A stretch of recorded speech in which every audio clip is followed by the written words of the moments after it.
નમસ્કાર વિદ્યાર્થી મિત્રો, મજામાં ને? આજે આપણે ગ્રામર ટોપિકમાં એક નવો ટોપિકનો અભ્યાસ કરવા માટે જઈ રહ્યા છીએ. એ ટોપિકનું નામ છે કન્જક્શન્સ, એટલે કે સંયોજકો.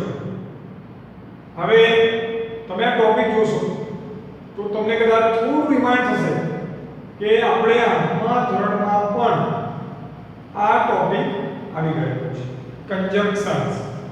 પણ એમાં ત્રણ જેવા સંયોજકો આપણે વાપરતા. તમને યાદ જ છે? યાદ છે બધાને? બરાબર છે. એક ટોપિક એ જ રીતે ભણવાનો છે, પણ અહીંયા જે શબ્દો વાપરવાના છે એ વધારે છે. તો ટોપિક શરૂ કરીએ એ પહેલા જાણવું જરૂરી છે કે એક્ઝામમાં એ કેવી રીતે પૂછાય છે. તો આપણે એની ચર્ચા કરીએ. તો તમને બે સેન્ટેન્સ આપ્યા હોય, કૌંસમાં ત્રણ સંયોજકો આપેલા હોય અને સાચો સંયોજક પસંદ કરીને તમારે એ વાક્ય બનાવવાનું હોય છે. વિદ્યાર્થી મિત્રો, એ વસ્તુ યાદ રાખજો કે આની ખાલી ક્યાંથી આવતી? આપણે સેન્ટેન્સ બનાવવાનું છે. હવે તમે જાણો છો કે સેન્ટેન્સ જ્યારે બનાવવું હોય ત્યારે ગ્રામેટિકલ આખું સેન્ટેન્સ સાચું હોવું જોઈએ, તો જ એનો માર્ક્સ મેળવી શકો છો, બાકી મેળવી શકતા નથી. તો આપણે દરેક વિદ્યાર્થી પાસે એવું આગ્રહ રાખીશું કે સંયોજક તમે બહુ સહેલો છે, તમે ડિસાઈડ કરી લો કે આ સંયોજક આવે પછી ખાલી વાક્યમાં ગોઠવવાનું છે. બરોબર છે? તો સૌપ્રથમ એ જાણીએ કે what is meaning of conjunction. સંયોજકનો અર્થ શું? પહેલી વાત તો જ્યારે બે વાક્યો આપણે જોઈએ છીએ એ કર્તા તરીકે હોય, ક્રિયાપદની રીતે હોય કે કર્મની રીતે હોય, કર્તા ક્રિયાપદ કર્મ ત્રણેય રીતે જોડી શકાય. બરોબર છે? એને એ જોડવા માટે બે વાક્યોના એક વાક્ય કરવા માટે શેનો ઉપયોગ કરી શકાય છે? કન્જક્શનનો ઉપયોગ કરી શકાય છે. ઘણા બધા કન્જક્શન 9મા ધોરણમાં ભણવાના છે. થોડી વધુ કાળજી રાખીશું કન્જક્શનમાં આપણે. એનું ચોક્કસ કારણ એ છે કે આ જ કન્જક્શન, એ જ ઉપયોગ, એ જ રીત, એ જ મેથડથી તમારે નેક્સ્ટ યર 10મા ધોરણમાં પણ ભણવાનું થશે. બરોબર છે? માર્કિંગ પણ એ છે. તમારે 3-4 માર્ક્સ પૂછાય છે, 10મા પર 3-4 માર્ક્સ પૂછાય છે. એટલે થોડી કાળજી રાખીશું, થોડું એટેન્શન વધારે આપીશું તો આપણે બંને વસ્તુ એક વસ્તુ મહેનત કરવાની છે. જે ધ્યાન આપશો 10મા તમારી એટલી મહેનત ઓછી થઈ જશે. ખાલી કોઈ મહાવરો જ કરવો પડે, નવેસરથી તૈયાર કરવું પડે નહીં. બરોબર?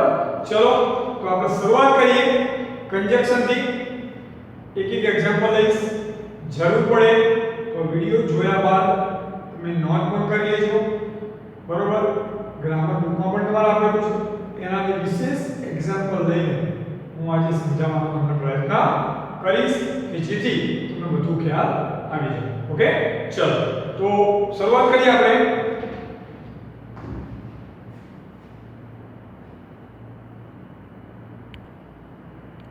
ચલો હવે તમે જોઈ શકો છો કે ત્રણ એક્ઝામ્પલ મૂકેલા છે આપણે. પહેલું સંયોજક છે આપણું કન્જક્શન, એ છે એન્ડ. એન્ડનો મીનિંગ થાય અને, એ આપણે જાણીએ છીએ. હવે હાલ મેં રિસર્ચની તમને વાત કરી કે સંયોજક ત્રણ રીતે જોડાઈ શકે: કર્તા તરીકે, ક્રિયાપદ તરીકે અને કર્મ તરીકે. બરાબર છે? તો એના એ રિપીટ આપણે ફરી કરીએ, જોઈએ આપણે. ફોર એક્ઝામ્પલ તમને આ વાક્ય પરીક્ષામાં આપ્યું છે, કૌંસમાં ત્રણ વિકલ્પ આપ્યા છે. તો જ્યારે તમે જવાબ ડિસાઈડ કરો છો એ પહેલા તમારે નક્કી કરવાનું છે કે ગુજરાતી શું થાય અને સંયોજક કયું મૂકીએ ગુજરાતી રીતે, ગુજરાતી લેંગ્વેજમાં, તો જ વાક્ય સાચું બને. એ ડિસાઈડ કરશો તો તમારો જવાબ મળી જશે. બરોબર છે? ચલો હવે અહીંયા ત્રણેય એક્ઝામ્પલ આપણે આપ્યા છે કર્તાની રીતે ક્રિયાપદની રીતે અને કર્મની રીતે બીજી એક બાબત યાદ રાખવાની છે કંજક્શનમાં કે ક્યારે સમાન બાબતો જે હોય એ સંયોજક વડે ન જોડે અહીંયા જુઓ તમને સમજાવું Anil is A student Sunil is A student હવે હું તમને એવું પૂછું કે આમાં સમાન બાબતો કઈ છે બંનેમાં તો તમે કહેશો ઇઝ એ સ્ટુડન્ટ બંનેમાં સમાન છે કે નહીં છે અલગ કયું પડ્યું તો અહીંયા અનિલ અને અહીંયા સુનિલ હવે આપણે ગુજરાતી સમજીએ અનિલ વિદ્યાર્થી છે બીજું વાક્ય છે સુનિલ વિદ્યાર્થી છે તો બંને મારે ભેગું કરવું પડે તો હું શું કરીશ અનિલ અને સુનિલ વિદ્યાર્થીઓ છે બહુવચન થશે કારણ કે બે વ્યક્તિ પેલો અનિલ એકલો હતો પેલી બાજુ સુનિલ એકલો હતો હવે બંને કેવા થાય છે ભેગા થાય છે તો અનિલ અને સુનિલ વિદ્યાર્થીઓ છે બરોબર તો હવે આપણે જાણીએ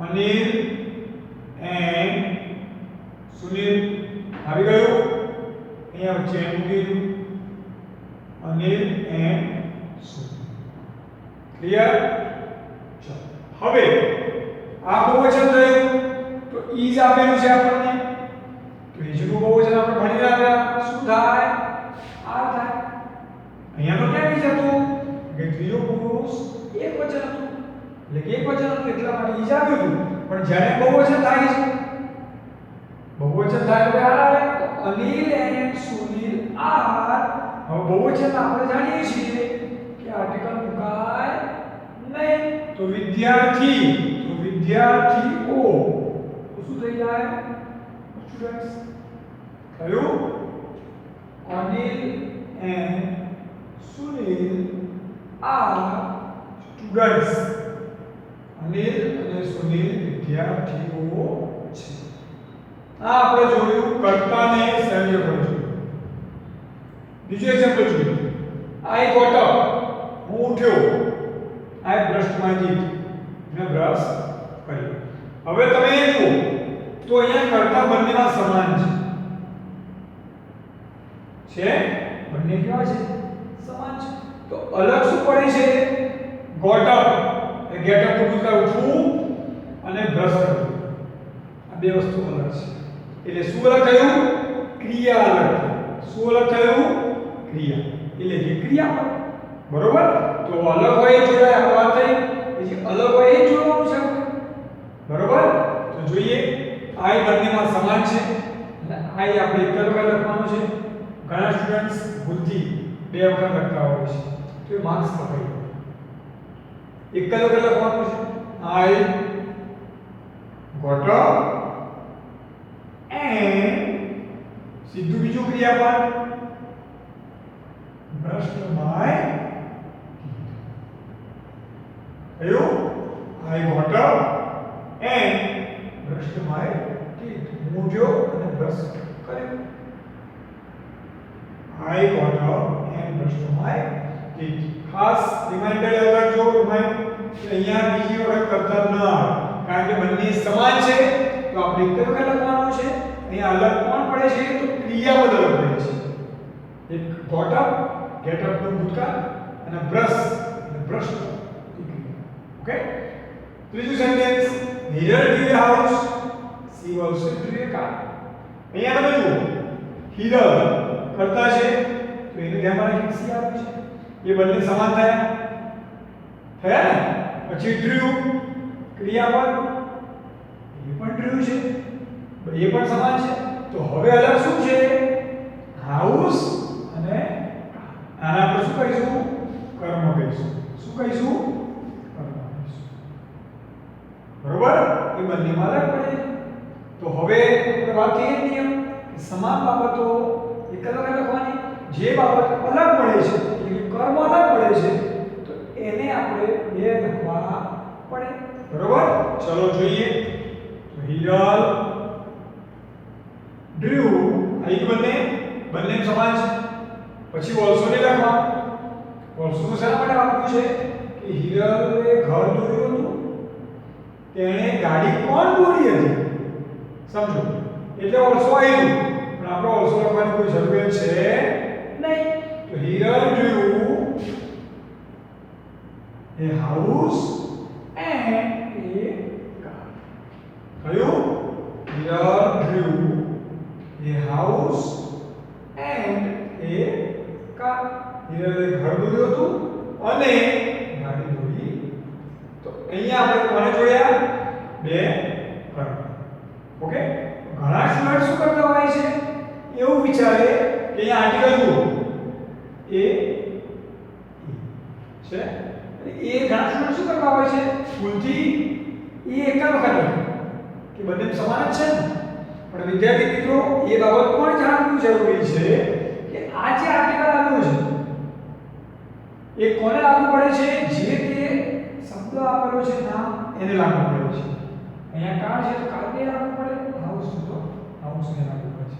એટલે એને બંને વખત લખવું પડે. એક વખત લખો તો ચાલે નહીં. ખ્યાલ આવી ગયો? તો આ વાત થઈ આપણી એન્ડ. અહીંયા કરતા લખો તો Anil and Sunil are students. અહીંયા ક્રિયા બધા લખો તો I got up and brushed my teeth. અને અહીંયા ઘરમાં લખો તો here do a house and a car. Okay, આ વાત થઈ પહેલા કંજક્શનની, એટલે કે એન્ડ. ચલો હવે બીજા કંજક્શન તરફ જઈએ આપણે.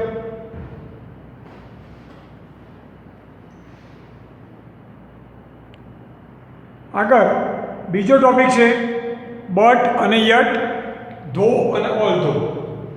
હવે કદાચ તમે આ શબ્દ સાંભળ્યો છે, બટ એટલે કે પરંતુ, એટલે કે પણ. બરોબર? બટનો મીનિંગ જોવા જઈએ તો પણ અથવા પરંતુ. અને યટ, યટ એટલે છતાં પણ. શું મીનિંગ થશે એનો? છતાં પણ. હવે જોઈએ એની બાજુમાં છે ધો અને ઓલ્ધો. એનો મતલબ થાય જો કે છતાં. બરાબર? સમજીએ આપણે. Mohan worked hard, he could not pass. સમજો, Mohan worked hard, he could not pass. મોહને સખત મહેનત કરી હતી. he could not pass. તે પાસ થયો નહોતો. ખરેખર સખત મહેનત કરી હોય તો પાસ થવું જોઈએ, પણ થયો નહોતો. તો કયો પાસ બતાવે છે? વિરોધાભાસ કહેવાય. કયો પાસ કહેવાય? વિરોધાભાસ. બરોબર? તો આપણે ગુજરાતીમાં કહી શકીએ કે મોહને સખત મહેનત કરી પણ પરંતુ તે પાસ થયો નહોતો. તો શું કરવાનું? પહેલું વાક્ય લખવાનું, Mohan worked hard but he could not. સખત મહેનત કરી હતી પરંતુ તે પાસ થયો નહોતો. Clear? Payal can speak English. Payal English બોલી શકે છે. she cannot speak Marathi. તે મરાઠી બોલી શકતી નથી. એ સી કોને વપરાયું છે? આપણે જાણીએ છીએ પાયલ માટે. બરોબર? પાયલ ઇંગ્લિશ બોલી શકે છે. તે એટલે કે પાયલ મરાઠી બોલી શકતી નથી. તો વિરોધાભાસ થયો કે પાયલ ઇંગ્લિશ બોલી શકે છે પણ મરાઠી બોલી શકતી નથી. આપણા ગુજરાતીના ઉચ્ચારણ પણ આવે છે.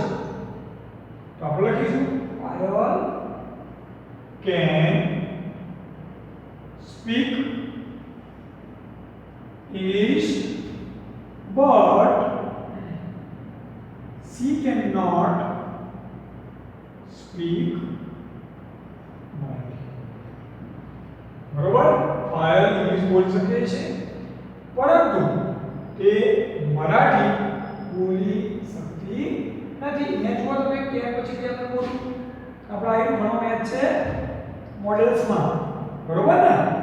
Can speak, can not speak, બરોબર છે? તો વચ્ચે આપણે માત્ર શું મૂકવાનું છે? નોટ મૂકવાનો છે. એક તો પણ અભ્યાસ આપણે કરીએ પછી અલગથી. હવે આગળમાં કન્ફ્યુઝન છે. ઓલ્ધો નકારમાં આવે તમારે મહત્તમ અંશે બધું તમારે શું કરવાનું છે? ધોનો ઉપયોગ કરવાનો છે. એનો મીનિંગ થાય જો કે, છતાં પણ, બરોબર? હવે આનો કરો મીનિંગ મોહન વર્ગ હતા, he could not pass. જો કે મોહન બહુ મહેનત કરી છતાં પાસ ના થયો. જો કે મોહને મહેનત વધારે કરી હતી છતાં પણ તે પાસ થયો નહીં. તો કેવી રીતે વાક્ય બને? તો જે ધો જે રહ્યો એને માત્ર આગળ મૂકી દેવાનું. થઈ ગયું? ધો મોહન વર્કડ હાર્ડ, કહી ગયું? વચ્ચે અલ્પવિરામ he could not pass, બરોબર? दो मोहन वर्कड हार्ड, जो कि मोहन सखत महेनत कर रही थी, बट અહીંયા મુકાશે નહીં, he could not pass. અલ્પવિરામ મૂકવાનું છે. ક્લિયર? પછી એવું ના થાય તો આપણે દો ને પણ બંને ભેગું આવે, બરોબર ને? એ ભૂલ થઈ જાય, બટ ના આવે આપણે દો મૂકી છે એટલા માટે. મીનિંગ બંને સમાન, સમજજો. अर्थ बदलातो नहीं. दो मोहन वर्कड, जो के मोहने सखत मेहनत करी थी, he could not pass. તે પાસ થઈ શક્યો નહીં. ચલો બીજા અર્થમાં ધોનો ઉપયોગ કરીએ તો થાય કે ના થાય? તો થશે Payal can speak English. Payal English બોલી શકે છે. she cannot speak Marathi. Marathi બોલી શકતી નથી. જો કે પાયલ ઇંગ્લિશ બોલે છે છતાં મરાઠી નથી આવડતું, મરાઠી બોલી શકતી નથી. તો માત્ર આગળ શું મૂકી દેવાનું? ધો મૂકી દેવાનું. તો Payal can speak English, Adhira she cannot speak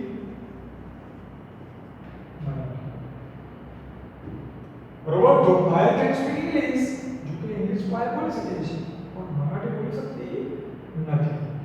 હવે તમને કન્ફ્યુઝન એ મગજમાં ક્રિએટ થશે કે બંનેના મીનિંગ સમાન છે, હે ને? બટે વપરાય અને દો પણ વપરાય. તો અમારે એક્ઝામમાં કયું લખવાનું? એ કન્ફ્યુઝન થાય ને? ચલો એની પણ આપણે સમજી મેળવીએ કે તમને બ્રેકેટમાં બંને સાથે વિકલ્પ નહીં આપેલા હોય એટલે તમારું કન્ફ્યુઝન દૂર થઈ જશે. જો દો આપેલો હશે તો ઓલ્ધો કે બટ કે યટ આપેલા નહીં. ખ્યાલ આવ્યો?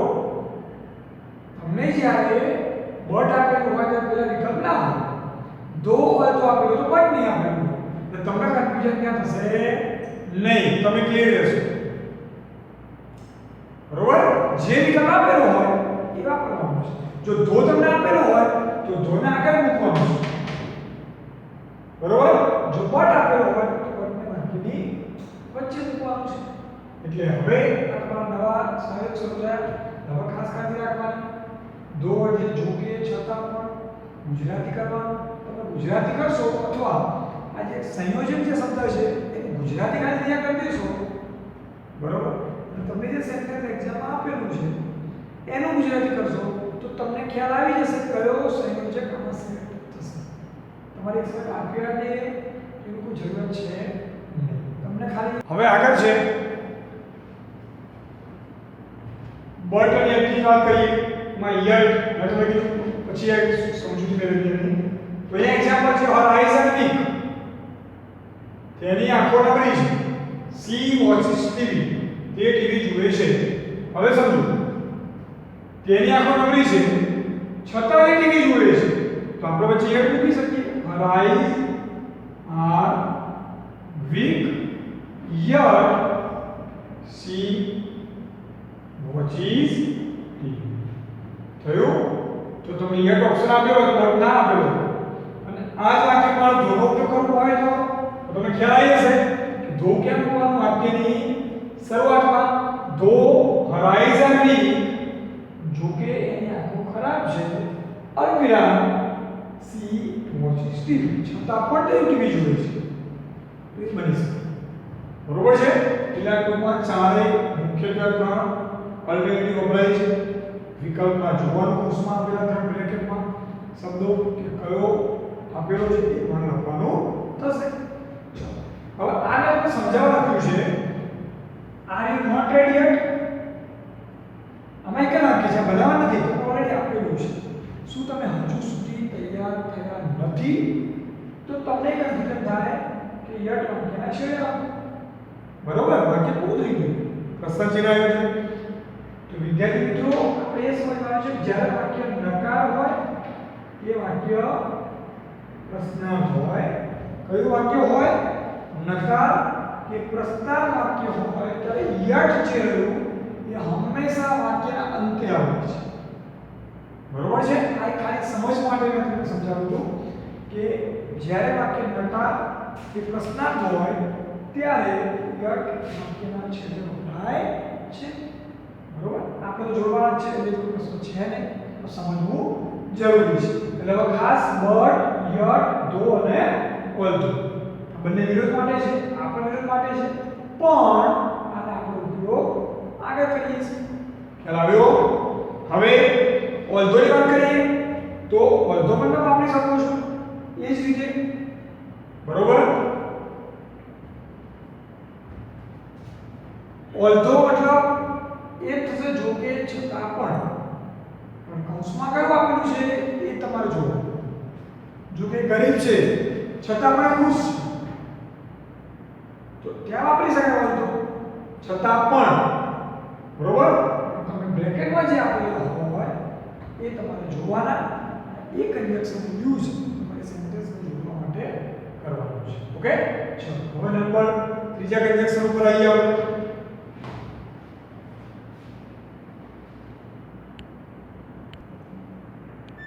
ચલો આગળ જોઈએ હવે ત્રીજો છે ઓર અને અધરવાઇઝ એની ચર્ચા કરીએ તો ઓર નો મતલબ અથવા કે અધરવાઇઝ એટલે નહીંતર આ બંને શબ્દો સમાનાર્થી છે બંને શબ્દો સમાનાર્થી છે ઓર વપરાય કે અધરવાઇઝ પણ વાપરી શકાય બરોબર હવે ધ્યાન આપજો રન ફાસ્ટ ઝડપથી દોડો બીજું વાક્ય છે you will lose the race તમે રેસ હારી જશો સમજો ઝડપથી દોડો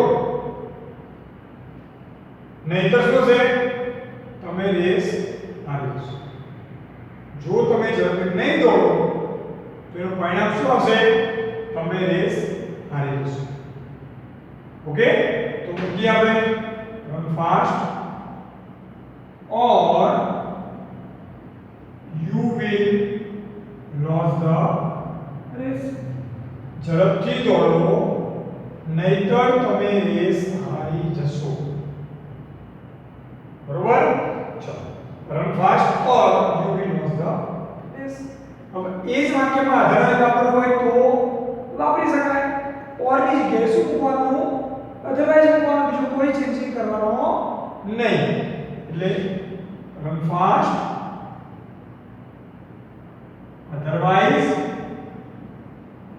you will lose the race ઝડપથી દોડો નહીંતર તમે રેસ હારી જશો એટલે તમારે આમાં પણ વિચારવું પડે કે ઓર અને અધરવાઇઝ બંને સમાનાર્થી છે એટલે બેમાંથી એક જ કૌંસમાં આપેલો હશે તમારે જે આપેલો હોય એનો યુઝ કરવાનો છે પણ જ્યારે બે સાથે આપેલા હોય ત્યારે ખાસ ધ્યાન આપવાનું તમને એવું થાય કે હમણાં તો એવું કીધું કે બે સમાન શબ્દો સાથે નહીં આપેલા હોય અને આમાં આપેલા હશે તો કઈ કન્ડિશન આપેલા હશે અને કઈ કન્ડિશનમાં કયો જવાબ આવે એ હું તમને કહું છું ધ્યાન આપજો વાક્ય છે will you have tea will you have coffee સમજો તમારે કે આપણે ગેસ્ટ આવે છે ઘરે ચા લેશો કે કોફી પૂછીએ છીએ આપણે.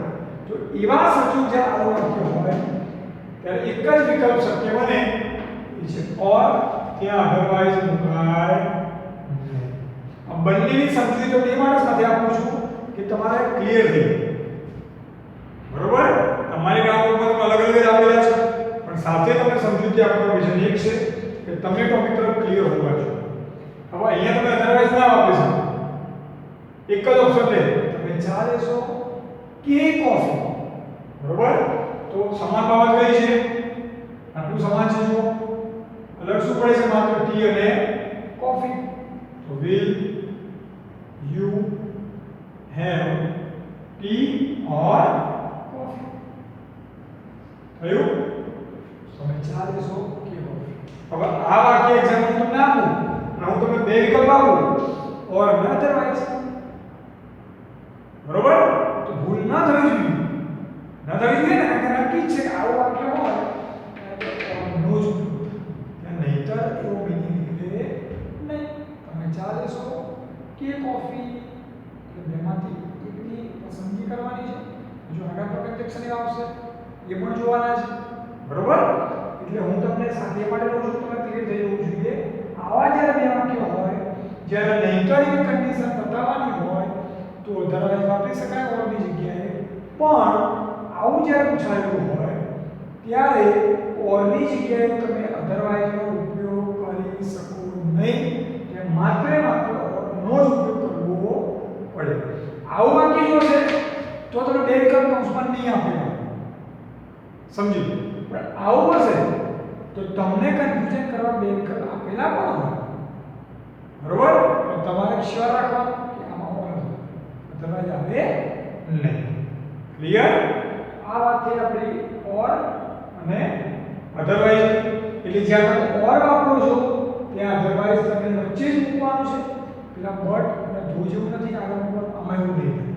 કોઈ સ્પીડના પર ઓરની જગ્યાએ અધરવાઇઝ મૂકવાનું છે. પણ જ્યારે આવું વાક્ય હોય ત્યારે ખાસ ફોકસ કરવાનું ત્યાં ભૂલથી અધરવાઇઝ મૂકવું જોઈએ નહીં. ક્લિયર? આગળ વધીએ નંબર 4 ઉપર.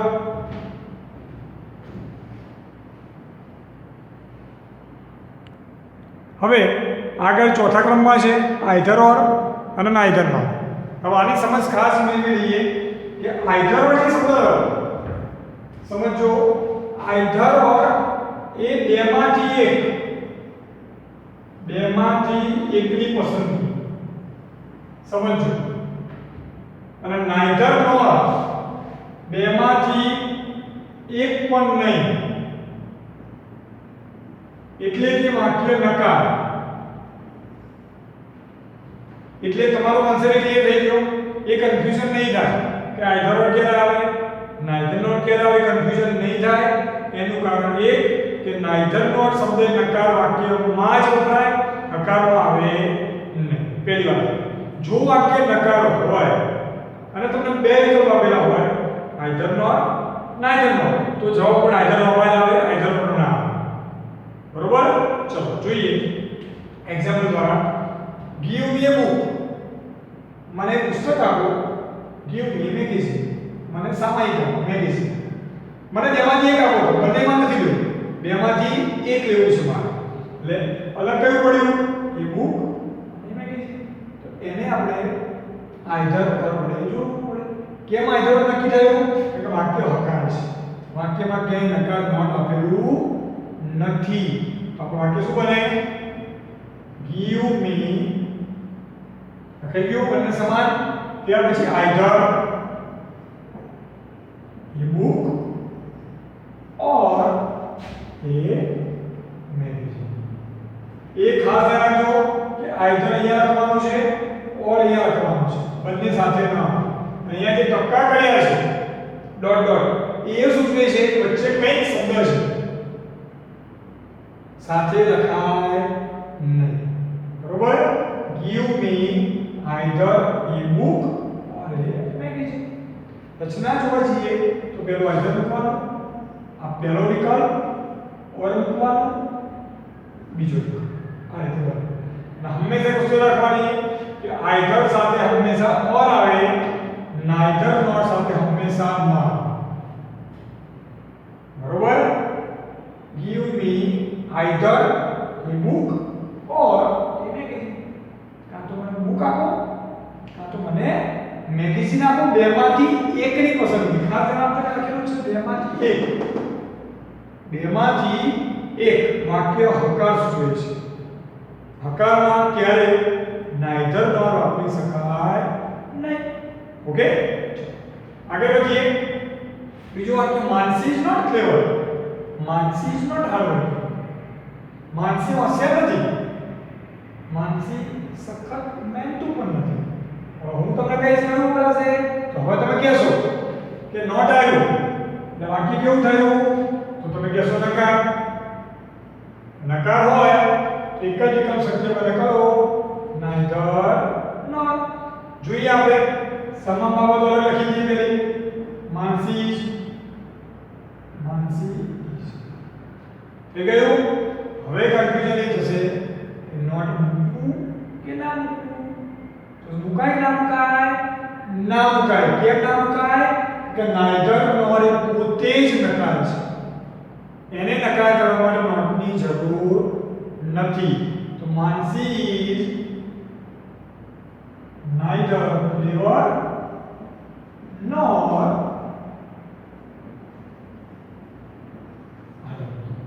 so Mansi is neither clever હોશિયાર પણ નથી અને મહેનતુ નથી.